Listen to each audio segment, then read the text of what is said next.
ఆధునిక మానవాళికి ఉత్తరాలతో ఉన్న అనుబంధం అంతా ఇంతా కాదు. ఇప్పటికీ ఆ పాత ఉత్తరాలు మధుర జ్ఞాపకాలే. అయితే కమ్యూనికేషన్ టెక్నాలజీకి మొదట బలైంది పోస్టల్ వ్యవస్థే. భారత్ సహా అనేక దేశాలలో ఇప్పుడు అది నామమాత్రంగా మిగిలిపోయింది. ఈ క్రమంలో డెన్మార్క్ పోస్టల్ సర్వీస్ తాజాగా చారిత్రాత్మక నిర్ణయం తీసుకుంది.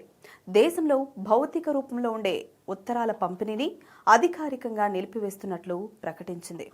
దాదాపు 400 ఏళ్ల సుదీర్ఘ చరిత్ర కలిగిన ఈ వ్యవస్థ మారుతున్న కాలానికి అనుగుణంగా తన సేవలను సమూలంగా మార్చుకుంటోంది.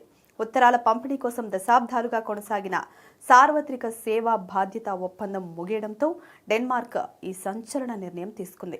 ప్రజలు ఉత్తరాలు రాయడం తగ్గించడమే దీనికి ప్రధాన కారణం. గడిచిన 20 ఏళ్లలో డెన్మార్క్లో ఉత్తరాల సంఖ్య ఏకంగా 90% పడిపోయింది. స్మార్ట్ ఫోన్లు, ఈమెయిల్స్, ఇతర డిజిటల్ సమాచార వ్యవస్థలు అందుబాటులోకి రావడంతో ప్రజలు కాగితంపై రాసే ఉత్తరాలకు దూరమయ్యారు. ఒకప్పుడు వేల సంఖ్యలో పోస్ట్ మెన్లు వీధి వీధిన తిరిగిన రోజులుండేవి.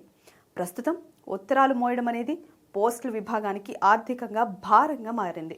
దీంతో ప్రభుత్వం పోస్టల్ సేవలను కేవలం పార్సెల్స్, వ్యాపార సరుకుల పంపిణీకే పరిమితం చేయాలని నిర్ణయించింది. మరోవైపు డిజిటల్ విప్లవంలో డెన్మార్క్ అగ్రగామిగా ఉంది. ఈ నిర్ణయంతో డెన్మార్క్ ప్రపంచంలోనే అత్యంత వేగంగా డిజిటలైజ్ అవుతున్న దేశంగా మరోసారి నిరూపితమైంది.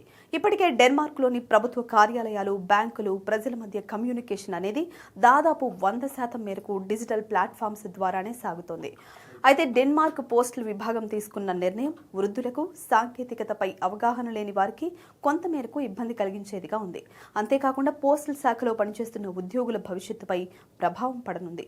అయితే సంప్రదాయ రీతిలో ఉత్తరాల పంపిణీ ఆగిపోయినప్పటికీ పార్సిల్ డెలివరీ రంగంలో తమ సేవలను మరింతగా మెరుగుపరచాలని ప్రభుత్వం భావిస్తోంది. అలాగే డెన్మార్క్ పోస్టల్ విభాగం వృద్ధుల కోసం ప్రత్యేక సహాయక కేంద్రాలను ఏర్పాటు చేసి వారికి డిజిటల్ వ్యవస్థపై అవగాహన కల్పించే దిశగా చర్యలు చేపడుతోంది.